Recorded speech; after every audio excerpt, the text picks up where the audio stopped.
राधे राधे दोस्तों, आप सभी का मेरे YouTube चैनल व्रत एंड पर मैं स्वागत करती हूँ। दोस्तों, फाल्गुन मास के कृष्ण पक्ष की प्रदोष व्रत को जो शनिवार को पड़ी है, इसे शनि प्रदोष व्रत कहते हैं। यदि यह व्रत सोमवार को पड़ती तो इसे सोम प्रदोष कहते, या मंगलवार को पड़ती तो इसे भौम प्रदोष व्रत भी कहते। लेकिन फाल्गुन मास के कृष्ण पक्ष की एकादशी के बाद यह प्रदोष व्रत शनिवार को पड़ी है, इसलिए इन्हें शनि प्रदोष के नाम से जाना जाता है। तो आइए जानते हैं महादेव के साथ साथ शनिदेव की भी अनुकंपा कैसे प्राप्त कर सकते हैं शनि प्रदोष के जरिए, और यह व्रत करने से कैसे शनिदेव हम पर प्रसन्न होते हैं, इस कथा के जरिए जानते हैं। गर्गाचार्य जी ने कहा, हे महामते, आपने भगवान शिव की प्रसन्नता हेतु समस्त प्रदोषों व्रत का वर्णन किया है।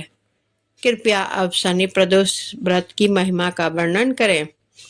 सूत जी ने कहा, हे ऋषिवर, निश्चय ही भगवान शिव एवं देवी पार्वती के चरण कमलों में आपका अनन्य प्रेम है।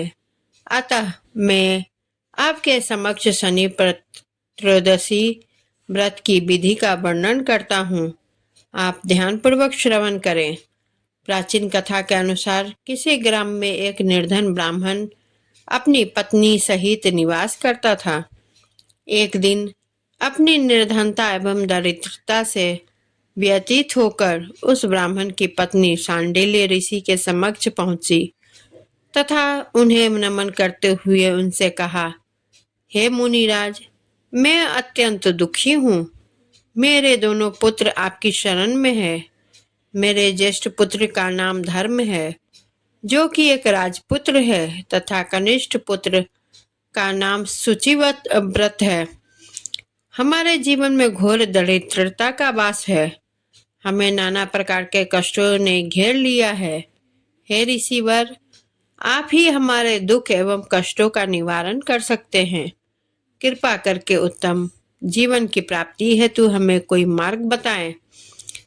उस महिला की यही ऐसी करुण प्रार्थना सुनकर शांडिल्य ऋषि ने कहा, हे पुत्री, अपने दुखों के निवारण हेतु तुम्हें भगवान शिव के प्रदोष व्रत का श्रद्धा पूर्वक पालन करना चाहिए। ब्राह्मण पत्नी ने पुत्रों सहित प्रदोष व्रत करने का निश्चय किया। कुछ समय उपरांत प्रदोष का दिन आया तथा तब तीनों ने व्रत करने का संकल्प लिया। एक दिन शुचिव्रत एक तालाब पर स्नान करने हेतु गया तो उसे मार्ग में एक स्वर्ण कलश प्राप्त हुआ जो धन से भरा हुआ था। वह उस कलश को लेकर घर लाया तथा अपनी माँ से बोला, माँ, देखो, मुझे मार्ग में यह धन प्राप्त हुआ है। माता ने धन को देखकर भगवान शिव की महिमा को गुणगान किया। माँ ने राजपुत्र धर्म को बुलाया और कहा, पुत्र, भगवान शिव की कृपा से तुम्हारे अनुज को यह धन मार्ग में प्राप्त हुआ है, अतः इसे प्रभु का प्रसाद समझकर तुम दोनों आधा आधा बांट लो। माता के वचन सुनकर राजपुत्र श्री श्री शिव पार्वती का स्मरण करते हुए बोला, माते, यह धन आपके पुत्र का ही है, इस पर मेरा कोई अधिकार नहीं। भगवान शिव एवं माता पार्वती जब मुझे कुछ देंगे तब मैं उसे स्वीकार कर लूंगा। यह कहकर वह राजपुत्र नित्य के भांति अपने शिव पूजन में लीन हो गया। एक दिन दोनों भ्राता प्रदेश में भ्रमण कर रहे थे। मार्ग में उन्होंने अनेक गंधर्व कन्याओं को कीड़ा करते हुए देखा। उन्हें देखकर कन्याओं की दिशा में न जाकर शुचिव्रत उसी स्थान पर बैठ गया, किंतु राजपुत्र धर्म अकेला ही उन गंधर्व कन्याओं के मध्य पहुंच गया। उनमें से एक अत्यंत सुंदर गंधर्व कन्या राजपुत्र के रूप पर मोहित हो गई तथा उसके निकट जाकर अपनी सखियों से बोली, हे सखियों, इस वन के समीप ही जो एक अन्य वन है, उसमें नाना प्रकार के सुंदर पुष्प खिले हैं। वह दृश्य अत्यंत मनोहारी है। तुम सभी उसकी शोभा का सुख लेकर आओ। मेरे पैरों में अत्यंत पीड़ा हो रही है। मैं यहीं थोड़ा विश्राम कर लेती हूँ। यह सुनकर सभी सखियां उस वन की ओर चली गई तथा वह अकेली गंधर्व कन्या उस राजकुमार को निहारने लगी। राजपुत्र भी उस कन्या के सौंदर्य एवं मंत्र मुग्ध होकर कामुक दृष्टि से उसे देखने लगा। कन्या ने उससे पूछा, आप कौन है? आपका नाम क्या है? आप किस राज्य के पुत्र हैं तथा कहाँ निवास करते हैं? राजपुत्र ने कहा, मैं विदर्भ नरेश का पुत्र हूँ। आप अपना भी तो परिचय दे। कन्या बोली, मैं विद्रविक गंधर्व की पुत्री हूँ। मेरा नाम अंशुमती है। मैं आपकी कामना जान चुकी हूँ। आपका मन मयूर मुझ पर मोहित हो चुका है। विधाता ने ही हम दोनों के लिए मिलन का विधान रचा है। इतना कहते हुए उस गंधर्व कन्या ने अपना मोतियों का हार राजकुमार को पहना दिया। राजकुमार सकचाते हुए बोला, प्रिय, मुझे आपका यह प्रेम प्रस्ताव स्वीकार है। स्वीकार तो है, किंतु मैं अत्यंत निर्धनता में जीवन निर्वाह कर रहा हूँ। इतना सुनते ही उस कन्या ने कहा, प्रियवर, आप निश्चिंत रहें। मुझे आपकी समस्या का समाधान ज्ञात है। अभी आप घर लौट जाएं। शीघ्र ही आपके कष्टों का अंत होने वाला है। यह कहते हुए वह कन्या अपनी सखियों के समीप चली गई। तदुपरांत राजकुमार भी अपने घर आ गया तथा अपने यह समस्त प्रकरण अपने भ्राता शुचिव्रत को बताया।